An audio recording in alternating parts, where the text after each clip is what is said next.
I'm 92 years old. No blood pressure meds, no cane, no falls in over 30 years. Every morning I get out of bed by myself, steady as I was at 60.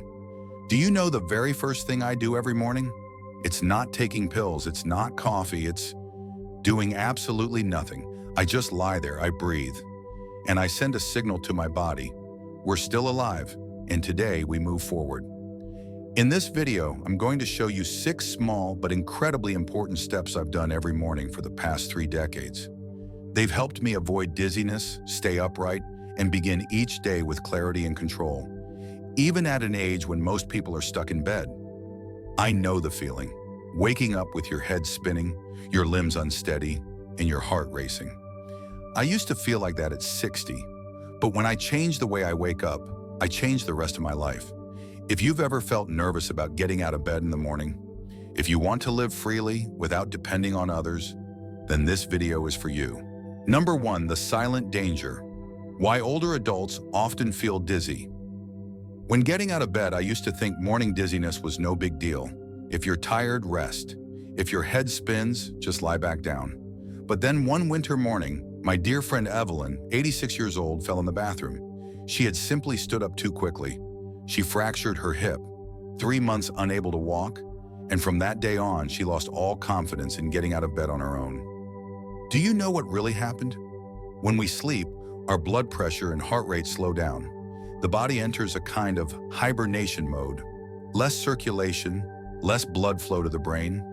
So when we spring out of bed too quickly in the morning, the blood hasn't had time to reach the brain, and the result is a temporary lack of oxygen.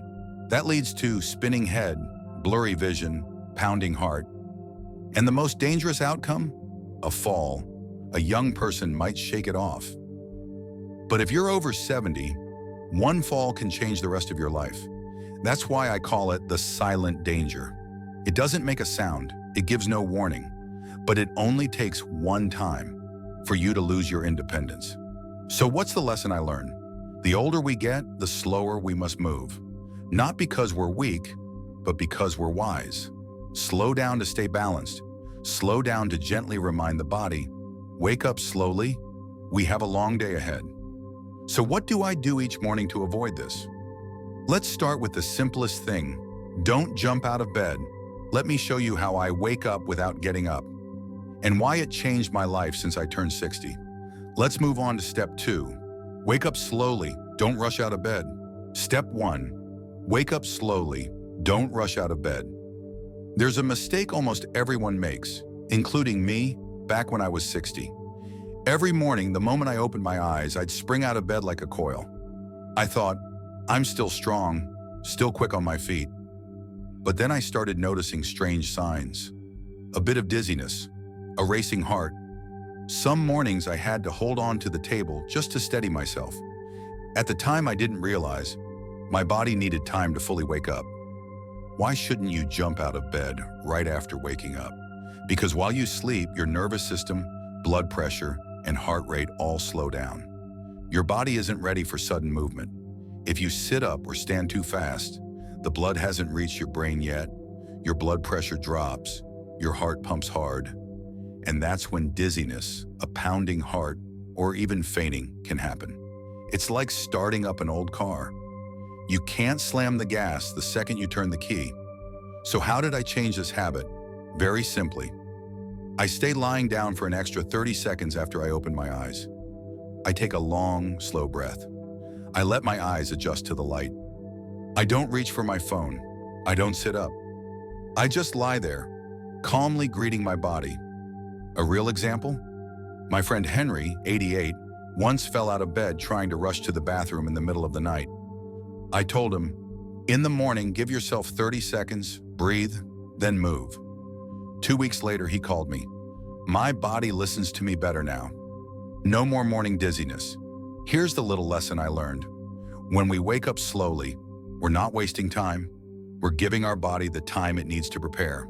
No fancy tools, no exercise, just a pause, a breath, a bit of respect for the body that's carried us all these years. And once I feel more awake, I begin to gently wake up each part of my body. I don't leave the bed yet, just a few light, simple movements, but they make a big difference.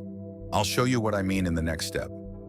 Step 2, activate your limbs. Gently wake up your arms and legs. Step 2, activate your limbs. Gently wake up your arms and legs. After I've taken a few calm breaths while lying still, I don't sit up just yet. Instead, I start to gently wake my body, beginning with the smallest parts, my fingertips and toes, like softly knocking on the door before entering a quiet room. Why is this important? When we sleep, our circulation slows down, and our joints and muscles stiffen slightly without us even noticing. If you try to get up and walk right away, your legs might not be ready to support you. That's why so many older adults fall right beside the bed, not because they're weak, but because their limbs haven't been properly woken up. So what do? It's very simple. I gently open and close my hands 5 times. I rotate my wrists in small circles, 3 times to the left, 3 to the right. Then I do the same with my feet and ankles. Finally, I lift one knee slightly, hold for a few seconds, then slowly lower it. It all takes less than 2 minutes, but it helps me feel clearly and calmly. My body is ready for the day. A real-life example? My friend Helen, 84, once told me that every morning her mind felt awake, but her legs felt like heavy wood. I showed her these little movements. The first week, she felt silly. By the second week, she called me and said, "I walked from the bed to the kitchen without holding on to anything. I felt like I was young again." Here's the lesson I learned. We can't expect our legs to work if we don't tell them they're about to be needed. So I speak to every joint and muscle in my own way. "Hey there, I need you today. Let's keep going. Together." And once my body is gently awake, only then do I think about sitting up. But even sitting up needs to be done the right way. Because if you get it wrong, all your careful effort could go to waste. In the next step, I'll show you how I sit up without making my head spin or my heart race. Join me for the next part. Step 3, sit up with support. How to sit up without a drop in blood pressure. Step 3, sit up with support. How to sit up without a drop in blood pressure. When we're young, we can jump out of bed without thinking twice. But at this age, sitting up the wrong way can set you up for a very rough start to the day. I remember one morning back when I was 70. I woke up as usual. I had already done my little limb exercises, so I sat up, fast, decisively. And within just 2 seconds, everything went black. I barely managed to grab the nightstand. My heart was racing, my ears were ringing. Nothing bad happened that day, but I knew. I had just narrowly escaped a dangerous fall. Why does this happen? It's something doctors call orthostatic hypotension, a drop in blood pressure when you move from lying down to sitting up too quickly. The blood hasn't made its way to your brain fast enough, and you experience a brief lack of oxygen. This can lead to dizziness, lightheadedness, a pounding heart, or even fainting. It's very common in older adults, especially those taking heart or blood pressure medication, or who may be dehydrated. So what's the right way to sit up? I actually learned this from a nurse while visiting my wife in the hospital. 1. First, turn to your side like you're getting ready to exit the bed. 2nd, place one hand on the mattress and the other to push yourself up slowly. 3. Sit on the edge of the bed, but stay there for at least 30 to 60 seconds. 4. During that time, breathe calmly. Pay attention to how your head, heart, and eyes feel. If everything feels steady, then it's time to think about standing. Want a real-life example? Mr. Michael, 89, once ended up in the hospital after falling while getting up to take his morning medication. After learning and practicing this way of sitting up, he called me and said, "I thought I was getting weaker, but it turns out just changing how I sit up made me stop fearing my mornings." Here's the lesson I took from it. Old age isn't the time to rush. Slow doesn't mean weak. Slow is how we protect ourselves from silent dangers. Treat each time you sit up like a gentle greeting to your body. Thank you for waking up with me today. And once I've sat up and feel steady, I still don't stand up just yet.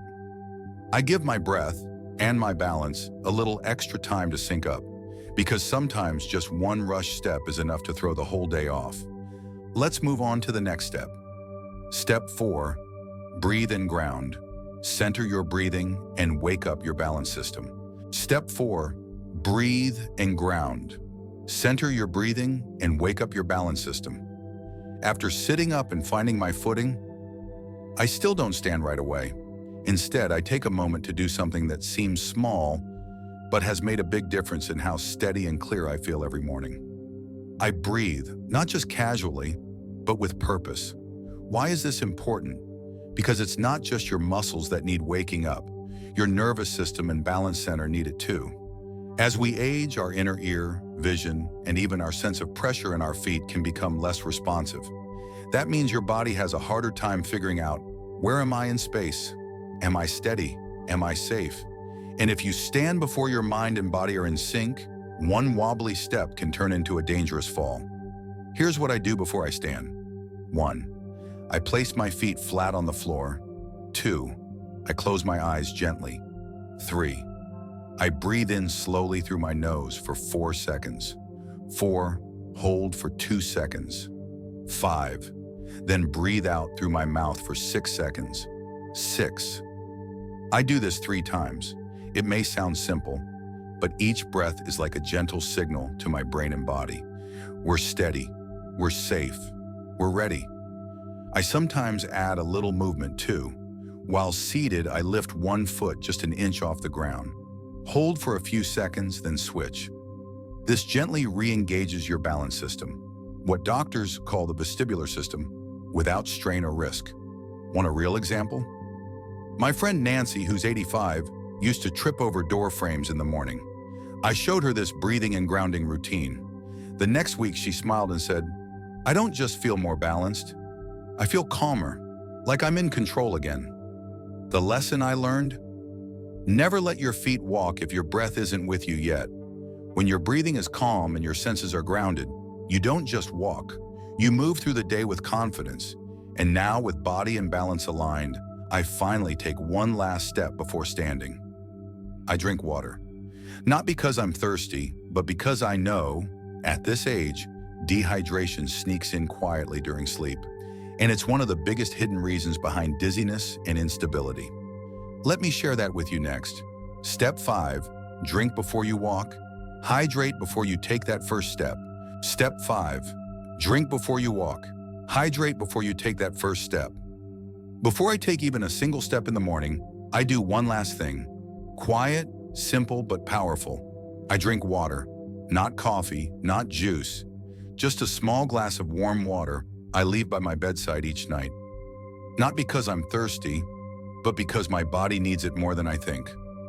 Why is this important? As we sleep, we naturally lose water through breathing and sweat. And when we wake up, our blood is slightly thicker, our circulation slower, and our blood pressure more likely to drop. Even just a mild state of dehydration can make us feel lightheaded, unsteady, or even anxious. And if you try to stand up and move before rehydrating, you're asking your heart to work harder with less fuel. My routine is simple. I keep about half a glass of room temperature or warm water next to my bed. After sitting and breathing, I sip it slowly. Not gulping, just gentle sips. Within minutes, I can feel my body coming back online. Want a real-life story? My friend Joseph, 85, often felt shaky when he got up, especially on colder mornings. He thought it was just aging. But once he added a small drink of water before standing, he called me and said, "It's like oiling the machine. My hands stopped shaking. My legs felt more solid." Who knew water could do that? What's the lesson here? At our age, it's not the big things that make or break our day. It's the quiet ones, the ones we tend to overlook. One glass of water can mean the difference between standing confidently or falling silently. It's the smallest investment you can make for one of the biggest returns. And now, with my body gently awakened, my breath calm, my balance centered, and my system hydrated, now I rise, not with force, not with fear, but with the quiet confidence that I've already won the most important part of the day. Ready for the final part? Let's take a moment to look back at these 5 simple habits, and I'll share why I believe they've helped me stay strong and independent well into my 90s. Join me in the conclusion. So there you have it. 5 simple steps I've followed every morning for over 30 years. They've helped me stay balanced, avoid falls, and welcome each day with peace, not panic. Let's take a moment to remember them. 1. Wake up slowly. Don't rush out of sleep. Give your body a moment to adjust. 2. Activate your limbs. Wake up your hands, feet, and joints before asking them to move. 3. Sit up with support, roll to your side and rise gently. Let your blood catch up. 4. Breathe and ground. Center your breath. Tell your body, we are safe. 5. Drink before you walk. Hydrate gently before taking your first step. You see, aging doesn't have to mean giving up control. It simply asks us to be more thoughtful, more gentle, more present with the body that has carried us through a lifetime. These steps don't require youth, money, or strength. Only a few minutes and a little care. And if you're wondering where to start, you don't have to do everything all at once. Just pick one habit. Try it tomorrow morning. Feel what changes. Then add another. Let your body show you the difference. At 92, I don't chase health anymore. I greet it every morning before my feet touch the floor. If this message spoke to you or reminded you of someone you love, please share this video. You never know whose morning it might change. And tell me in the comments, which step will you try tomorrow? I'd love to hear how it goes. Until next time, take your morning slowly and let your day begin from a place of strength.